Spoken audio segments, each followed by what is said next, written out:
Hello dear student, right, welcome to the channel. तो अभी जो इकोनॉमिक्स का नेक्स्ट टॉपिक पढ़ रहे हैं हम लोग, वेरिएशन इन डिमांड। क्या पढ़ रहे हैं हम लोग? Variation in demand. तो वेरिएशन इन डिमांड क्या होता है मालूम है क्या?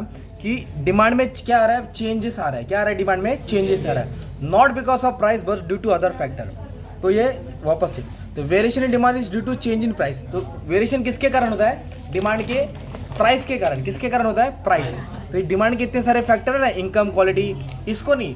Variation is just because only of price. किसके कारण होता है? प्राइस के कारण। Let me explain you.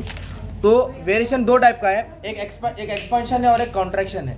एक एक्सपेंशन है और एक एक्सपेंशन का मतलब क्या होता है? Expansion in demand is due to falling in price. मतलब जब प्राइस गिरता है, when price fall demand expand. Demand, जब प्राइस गिरेगा तो डिमांड क्या होगा? बढ़ेगा। तो उसको बोलते हैं एक्सपांशन इन डिमांड। तो expansion in demand due to falling in price, due to. तो कॉन्ट्रैक्शन में उल्टा लिख देने का ना बच्चों लोग। तो एक्सपांशन इन डिमांड, इधर एक्सपेंशन नहीं आएगा, इधर क्या आएगा? कॉन्ट्रैक्शन। क्या आएगा? एक्सपेंशन मतलब बढ़ना, कॉन्ट्रैक्शन मतलब कम होना। तो contraction in demand is due to rise in price. Due to, जब किसी चीज का प्राइस बढ़ेगा तो डिमांड क्या होएगा? कम हो जाएगा। डिमांड क्या हो जाएगा? तो एक्सपेंशन में उल्ट क्या होता है? जब प्राइस गिरता है, जब जैसे कि 1 लाख का मोबाइल है आईफोन, अगर वो 10,000 में मिलेगा, कितने में मिलेगा? 10,000, तो लोग ज़्यादा खरीदेंगे, तो डिमांड एक्सपांड होएगा। और कॉन्ट्रैक्शन में क्या याद रखने का है? जब प्राइस बढ़ेगा, जब प्राइस, तो डिमांड कम होएगा। कम होएगा वो बोलते हैं कॉन्ट्रैक्ट्स। क्या बोलते हैं? कॉन्ट्रैक्ट। तो एग्जांपल क्या लिखा? When price fall demand expand. When price fall demand expand. When price fall, इधर उल्टा लिखने का, व्हेन प्राइस राइज, जब प्राइस बढ़ेगा तो डिमांड क्या होएगा? कॉन्ट्रैक्ट्स। डिमांड क्या होएगा? तो वेरिएशन कितने टाइप से? दो, एक एक्सपांशन है और एक कॉन्ट्रैक्शन। और वेरिएशन किसके कारण होता है? Only because of price. Only because of price. ठीक है। अब मैं डायग्राम एक्सप्लेन कराऊंगा with the help of diagram, तो आपका दोनों डाउट क्लियर हो जाएगा, राइट। तो पहला डायग्राम कौन सा बता रहा हूँ आपको? एक्सपांशन वाला। कौन सा बता रहा हूँ? तो कैसे लिखेंगे? एक्स तुम्हारा डिमांड है और वाई क्या है? तुम्हारा प्राइस है। तो डिमांड कहाँ मेजर किया? एक्स एक्सिस पे, और प्राइस कहाँ मेजर किया? वाई एक्सिस पे। तो पहले ओरिजिनल बना था ऐसा।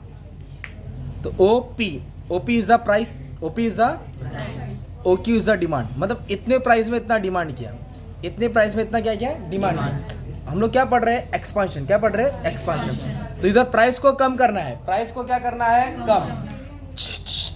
जब प्राइस हम कम करेंगे, जब when price fall, when price fall from P to P1, बोलो व्हेन प्राइस फॉल फ्रॉम, तो demand expand from Q to Q1। Demand expand from, जैसे प्राइस गिरा, प्राइस क्या हो गया? कम हो गया ना, तो डिमांड बढ़ गया। तो प्राइस कहाँ से गिरा? P से P1, तो डिमांड कहाँ से बढ़ा? Q से Q1। तो इसको बोलते हैं एक्सपांशन। क्या बोलते हैं इसको? ये दोनों को ज्वाइन कर देने का है। इसको नाम दे देंगे DD। क्या दे देंगे? Demand curve. क्या बोलेंगे? तो एक्सप्लेनेशन कैसे देंगे? Demand is measure on x axis. Diagram का एक्सप्लेनेशन लिखना पड़ेगा, तो मैं बोलती हूँ आप लोग पेन से कॉपी करना। In the above diagram demand is measure on x axis, price is measure on y axis.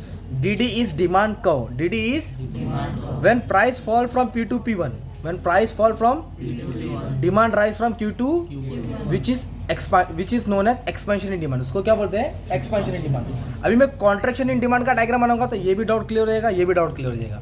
तो कैसे बनेंगे contraction in demand? सेम लिखने का। Demand is measure on x axis, price is measure on y axis. तो सबसे पहले original बना देंगे। तो क्या लिखा ये? OP is the price, OQ is the demand. मतलब इतने प्राइस में इतना डिमांड किया, इतना प्राइस था, इतना डिमांड हुआ। अभी इधर क्या करने का मालूम है? प्राइस को बढ़ाना है, क्योंकि इधर प्राइस बढ़ रहा है ना, देखो ना।